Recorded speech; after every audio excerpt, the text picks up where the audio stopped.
Hi Derek, thanks a million for taking the time there today to have a chat with us. I am sure you are absolutely out the door busy at the moment. For the benefit of the audience there, would you just give Adair a quick introduction so people know who they are?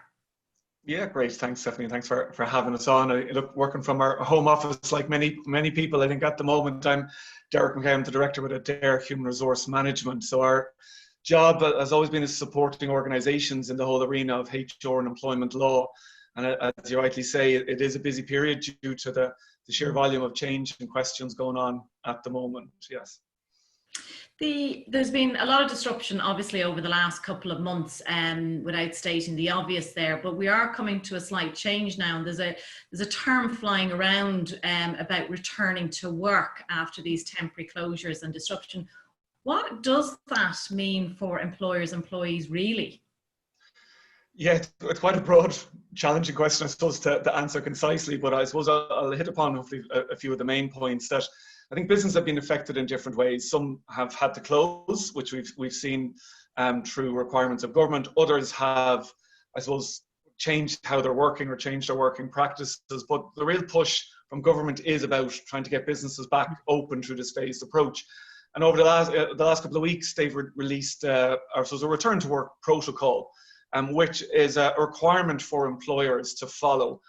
So it's both got HR and health and safety implications, but specifically a lot of health and safety implications for businesses. So there is an overarching return to work protocol document issued by government, and it is taking that document and I suppose transferring it into the business context. And there's quite a number of strands to it that we're looking at organizations updating ultimately their safety statement in relation to COVID, carrying out COVID risk assessment, specifically given the nature of the challenges. There's talk that the requirements in the protocol talk about a COVID-19 response plan from businesses and also a suspected COVID-19 response plan. So there's a number of specific things in there that organizations are required to do, as well as training for staff, both all staff in terms of induction trainings, COVID specific, and what they're calling lead worker training. So having someone trained to be, I suppose, more knowledgeable in the area of the requirements from a business. So there's quite a lot in there. And that's just touching upon some of the health and safety angles of it. Wow, that is pretty detailed. I mean, that's quite significant for a business to embark on. And that's something that you can step through with particularly small businesses who may not have the, I suppose, knowledge around these areas. Yeah, look, the key is, I think anything in health and safety is trying to be practical where possible. But I suppose at the end of the day, the protocols are there for a very specific reason, both for our employees' safety and then clients or anyone coming into contact with these individuals, certainly if it's retail, hospitality, or even contractors or delivery people coming into your business. So there's quite a lot in there, I'm not going to lie, but it is manageable in terms of breaking it down. But, organizations do need to take it seriously. And they've been very clear that inspections are happening already for businesses that opened in the last week, and I'm aware of that. And the health and safety inspectors will be very focused in on doing this for the right reasons. They encourage this standard, and that is required to keep the economy now moving forward. Well, I certainly think that certainly needs people's attention there. Another area, and I mean, we do a lot of payroll support, so it's something that I've seen as well, as the COVID scheme, the temporary wage scheme that employers have been allowed to introduce to the business. Well, where does that sit in relation to an employee-employer relationship on the terms and conditions? Is there something there we should be concerned about? Yeah, I think it's an interesting point. Obviously, the temporary wage subsidy scheme, is brought in for a very specific reason. And whilst there's talk about it extending, it's talking about extending in a different way than how it was introduced. But if we bring it back to the fundamentals, that the employer-employee relationship is there. There's a contractual relationship already. And obviously, legally, it should be written down in a statement of terms and conditions of employment. But it's there as implied. Someone's getting this rate of pay, they're getting this amount of annual leave, etc. So it's all there. So if there's going to be a change to an employee's pay or any other, I suppose, fundamental terms and conditions, it needs to be done in conjunction with the employee. That employers cannot unilaterally change terms and conditions of employment. That's where, I suppose, brings about claims down the Workplace Relations Commission or upon appeal to the Labour Court. Now, it can be done if we go back to 08-09, when there was obviously a huge amount of change during the recession there. There was a lot of changing to terms and conditions to try and maintain people in employment. So whilst the temporary wage subsidy scheme has sought to do that, that's not going to be around forever. And employers are going to have to look at, I suppose, ensuring that the affordability of the current workforce that they have, and if they are planning to make changes to terms and conditions, is to do so on the basis that it cannot be done unilaterally. Okay, and would it be fair to say that if the employer is taking advantage of the scheme but doing the full top up, and that they're left with their same net pay through the scheme, and the intention is to return them to the same gross pay that they did before the scheme, that would be less of an issue on the contract? Oh, absolutely, Alec. I don't see the usage of the temporary wage subsidy scheme as an implication or a challenge for the contract. Ultimately, if they're being topped up and they're getting the same pay, it is there for qualifying businesses. So revenue and obviously government have identified if a business qualifies, and then obviously depending on the employee's salary qualify, that's all absolutely above board and legitimate.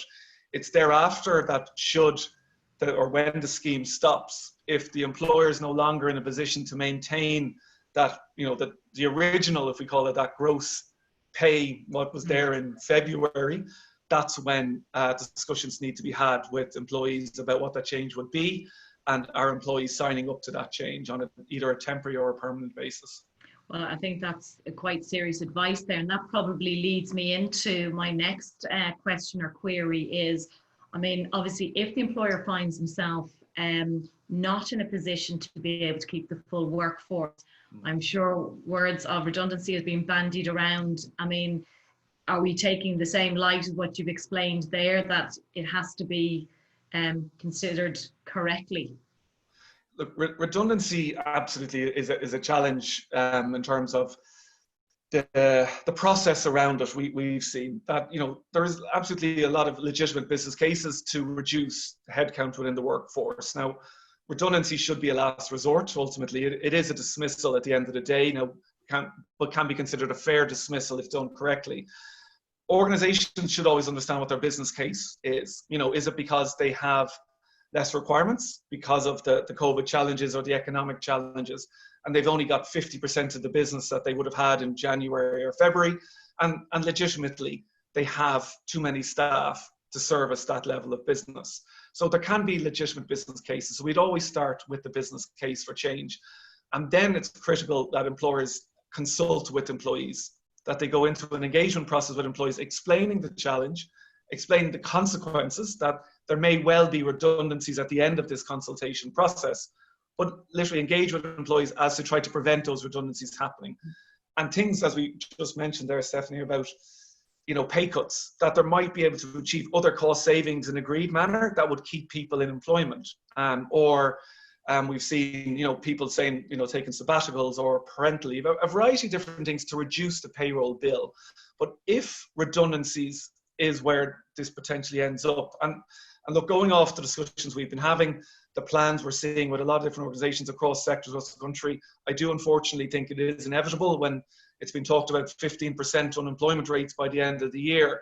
The key thing for employers is to get the process right, and the risk being an unfair dismissal claim for either selection of redundancy because they selected person A over person B in their accounts department and they haven't got a rationale for it, or not going through an engagement process, that they come in and say, well, look, unfortunately, we're going to have to let you go and we give you notice from today or tomorrow.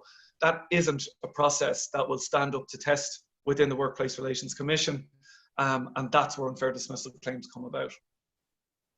It sounds like an absolute minefield, and I'm sure on a day-to-day it's a minefield without throwing in a pandemic to the situation there.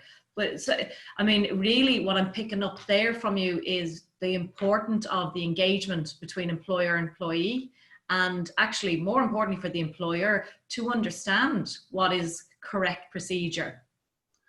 Yeah, like anytime we talk to organizations about any potential changes, be it to payroll, pay cuts, redundancies, we look to understand the rationale for it, the business case, as we call it. And what's driving that business case? Could be the loss of the biggest, client you have. It could be, like in certain sectors that they're not open and they don't think they'll be back for 6 or 12 months.